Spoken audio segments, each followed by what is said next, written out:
Okay, so what I'm going to do now is take you through the middle section of Revelation, and this is the part that Lutherans tend to skip over in our lectionary. You know, we have readings from chapter 1, chapter 5. We do have a reading from chapter 7, which is the interlude in the 7 seals after the 6th seal, but then we skip to chapter 21.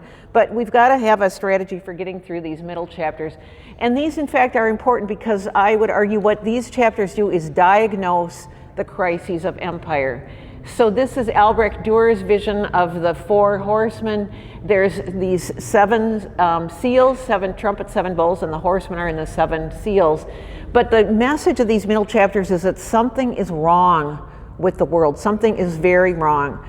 So in the Bible study, I use the analogy of how when I went to Alaska to speak at the Synod Assembly there, and we visited a glacier, and there was a visitors center that you pull back the curtain and you're supposed to have, there's the glacier right there. But no, the glacier, the exit glacier had already retreated 2 miles, and pulling back the curtain just shows a lake that shouldn't even be there. So something is wrong with the world. That's what these middle chapters are telling us. So we expose the pathologies of the Roman Empire, like hunger, plagues, ecological disaster, violence. These are all in the 7s. So I would argue, don't read these as predictions of things that have to happen. Obviously, the Left Behind novels like to lay it out in a timeline and say all these things are predicted. But it's rather warnings and wake-up calls, waking us up to the urgency of our present situation. And here I use the analogy of Ebenezer Scrooge in Christmas Carol, you know, who's shown the ghost of Christmas present, Christmas past, and Christmas future. And it's that vision that wakes him up. So he says, Spirit, tell me these aren't visions of what must happen, but only what may happen, and that I can still alter the course of my life before it's too late. And that's what Revelation wants to help people do, is wake up to the urgency of the situation so that we can alter the course of our life. They're not predictions of things that have to happen on the earth. And I also said at the bottom here, resist an antichrist du jour approach that seeks to correlate each evil figure with your enemies. I mean, this is a happy hunting ground for vilifying your enemies, but resist that temptation, even though at times Luther did that, hopefully jokingly. So the key here is the Roman vision of power and conquering is embodied in this goddess Nike. This is from Ephesus. She's a winged goddess, and she's the military goddess that gives Rome its military victories. So I use this cameo in the museum in Vienna to sort of illustrate this. This is Emperor Augustus and Nike sharing a throne. And then over on the left, this is succession planning. This is the next emperor, Tiberius, getting out of the carriage, and the carriage is being driven by Nike, that winged goddess. And over on the right then, the whole earth, this is Roman propaganda. I mean, Revelation doesn't agree with this, but this is your classic propaganda billboard. Over on the right is the figure of earth and ocean and oikumene, the whole inhabited world, and all of them are worshiping the empire and crowning Augustus. But this is the underside, the upstairs, downstairs of the cameo. You can see that Rome wants you to know that all of this blessing of the empire happens through violent conquering. So this was, we're not sure which conquest this was, whether it was the conquest of Britain or whatever, but or the Jewish war, they're showing that captive nations are being tortured and Roman soldiers are doing it. And this is how the world works according to Roman propaganda. So the whole thing, again, with that upstairs, downstairs, they're showing you that Augustus is supported by this whole system that conquers one nation violently after another. And Revelation says no. This is from a city very near to where John's churches were, Aphrodisias. And here's a classic statue that, again, propaganda, Nike on the right, Augustus on the left, and they're setting up a figure, a trophy of military victory on the head of a conquered nation. They're advertising that Rome's victories and Rome's militarism cannot be opposed, and you would be foolish to try to oppose it. So this is Roman propaganda. And this is from Dan Erlander's book again, then that he sort of does this cartoon of how the whole system works with the slaves and regular people at the bottom and the God figure at the top, and saying this is the way it is, this is the way it always will be. But it's a violent system with gladiator battles and glorification of violence. John says no to all of this. This is Dan's cartoon of even emperor worship. I will put this in because I think it's so funny. On the wall there, Dan Erlander has welcome. No cutting in line. Please place incense on and say Caesar is Lord. Pick up your verification card. Have a nice day. Only Dan Erlander could write this way. Okay, and then these are coins that also advertise Roman domination. The foot of the emperor on the coin that shows they knew the world was round, and it's a symbol of domination then. This is another image that you've maybe seen when you've gone to Rome. This is the Arch of Titus. They're advertising, celebrating the fact that Rome won in the Roman Jewish War. They conquered all of Judea. All the Jews were taken captive, killed, some left on the land, but many were taken into slavery.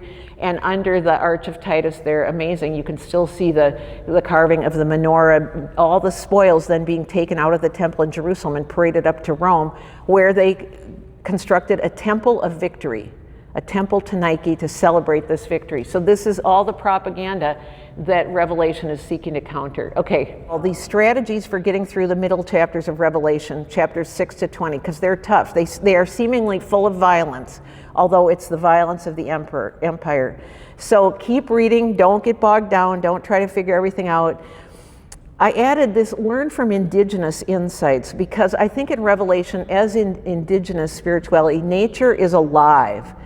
Evil structures are also alive. So rivers and animals, they all have personhood in Revelation, and evil structures as well have personhood.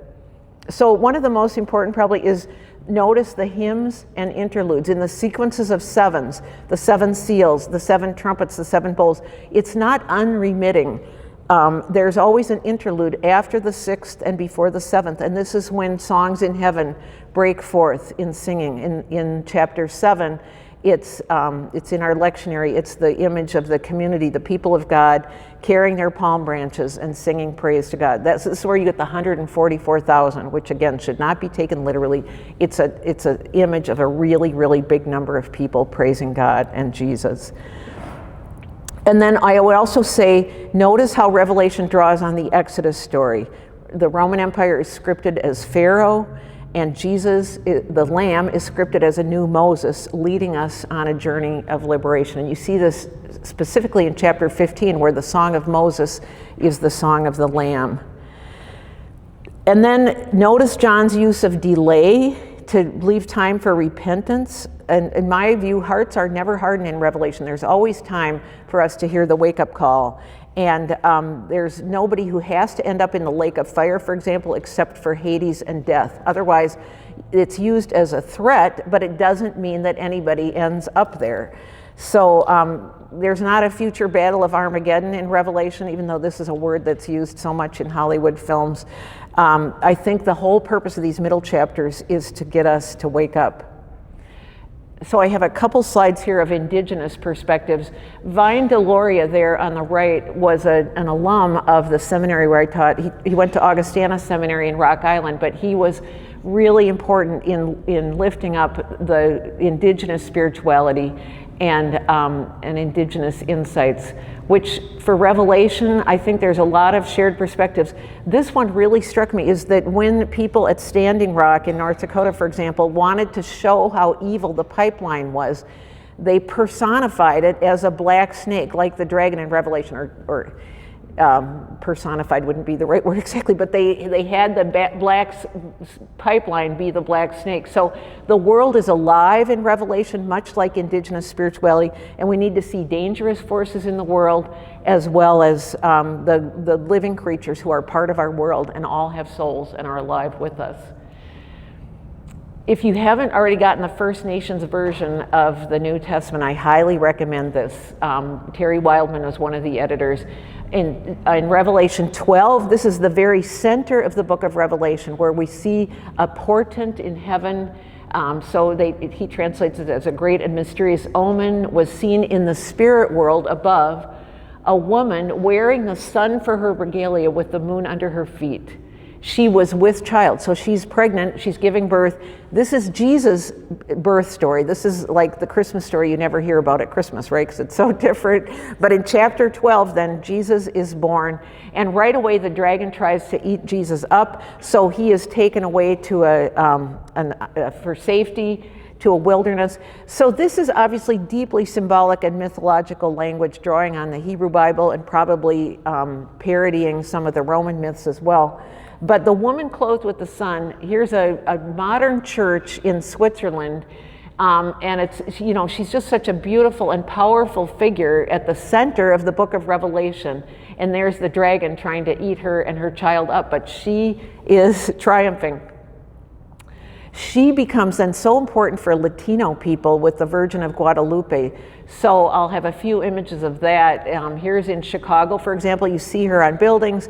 You see her wherever you have Latinx communities. She's a very, very important, and it's all from Revelation 12. And then combined with the vision that Juan Diego had, where she appeared to him in Mexico. But you know, this is somebody in the hospital holding the icon of her. So Revelation 12, at the very center of the book, I think is one of the most hopeful visions. It's a story that's a sort of mythic story, but it's helping transform our imaginations. And I'll just underscore under point number 2 there. Apocalypse persuade us not with logical truths, not like Paul's letters where he lays out arguments for things in logical order. Apocalypses persuade us by having us enter into a world of vision. They transform our imagination. So that's a very effective way of persuading people, but it's more through stories and pictures and songs and very strong images. In chapter 12, the birth pangs of new creation are positive. The word for birth pangs, the woman is in pain giving birth to Jesus, but it's used positively, and then we become that community as well. So Martin Luther actually thought the woman in chapter 12 was the church, and he even wrote a hymn to her. She's a dear, wonderful maid, he wrote. So there's multiple interpretations of who this woman is. Obviously, some Catholics interpret her as Mary, but there's more the sense that she's the people of God and the future for all of us. And then there's this wonderful scene at the end of chapter 12 where the woman is about to be eaten by the dragon, and then earth comes to her rescue. Earth is personified also as a woman, because it's a feminine noun. Earth opens her mouth and swallows the river that the dragon has spewed out. So maybe that can help us in today's ecological crisis as well, how earth can come to our rescue, can heal us, and can swallow up danger if we give it a chance. So this is this is a medieval manuscript, the woman clothed with the sun, and then she's being attacked by the dragon, but she wins. This is the victory of God. So here's in chapter 12, the great dragon was thrown down, that ancient serpent who is called the devil and Satan, the deceiver of the whole oikumene, the whole inhabited world. So the dragon gets thrown down, and God's people conquer the dragon. So in chapter 12, verse 10, this is absolutely key. They, that is we, have conquered the dragon by the blood of the Lamb and by the word of our testimony. So this is where we become these conquerors or overcomers. Our testimony that we give to the power of the gospel, to following Jesus, that has the power to change history. So I put this quote in here at the very bottom. In Revelation, testimony always has the power to change history. And that's from Pablo Richard, a Roman Catholic who wrote a commentary on Revelation during the Pinochet empire or regime in Chile, and then finally Pinochet was overturned. But Pablo Richard just says, give your testimony. Don't underestimate the power of testimony to make a difference. And maybe that speaks to us in this time of Christian supremacy or Christian nationalism as well. The plagues in chapter 16 are interesting, I think, because they are portrayed not as punishment so much as logical consequences. And maybe we can think of our destruction of nature that way too. It's axiomatic that the rivers cry out when they're being polluted by blood, John is saying.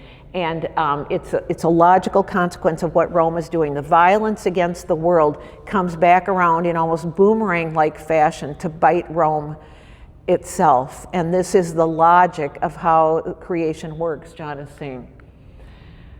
So then the final chapters, this is what I wrote my dissertation on, and which was called The Choice Between Two Cities. But Revelation 17 and 18, the Babylon vision, and 21 and 22 put us at a kind of crossroads. At the end of the book, we have to make a choice between the status quo system, the Roman Empire as it is, that's the Babylon vision, or God's vision for our future. So Revelation, and the word polis is the word that means city in Greek. These are two cities, two contrasting city visions. And we are called to come out of Babylon in order to participate in God's New Jerusalem. So Revelation 18 does a kind of tricky thing that you can see also in the Old Testament in Isaiah. It performs a funeral in advance for somebody who's very much alive. In Isaiah 14, it's the king of Babylon whose funeral is given in advance, even though he's still alive. But in Revelation, it's for the whole Roman Empire. And I was trying to think of an analogy for this. Hopefully none of you have ever done a funeral for somebody who's still alive, right? I mean, it's a terrible way to critique them. But in Oklahoma, poor Judd is dead. Remember that scene? Judd is not dead yet. But you critique Judd by singing his funeral liturgy before, in fact, he's dead. So that's what Revelation 18 is doing, is singing a funeral liturgy for the Roman Empire, telling you it's all going to go, and it's the laments of the merchants, the kings, the mariners, not the team, but the seafarer mariners, and then calling us to come out of this whole system, this unjust economic system, before it's too late. So what do you diagnose as Babylon today? Revelation calls us to come out of whatever it is. I threw this cartoon in from the New York Times Magazine a few years ago on Earth Day, that the whole world is going up in flame. Might Babylon be the fossil fuel system? What is it? And then what do we need to come out of? And there's no one answer for this, okay? Multiple interpretations are possible, because whenever you draw analogies from that time to our time, you're making leaps, and you have to be careful. So here I said it's a Kairos moment, and I believe it really is. The world needs our testimony, but caution, the book of Revelation does not predict anything about current issues, so as interpreters we can only propose analogies. But take a minute then with your neighbors to discuss one of the questions on this slide, and then we'll start session 4.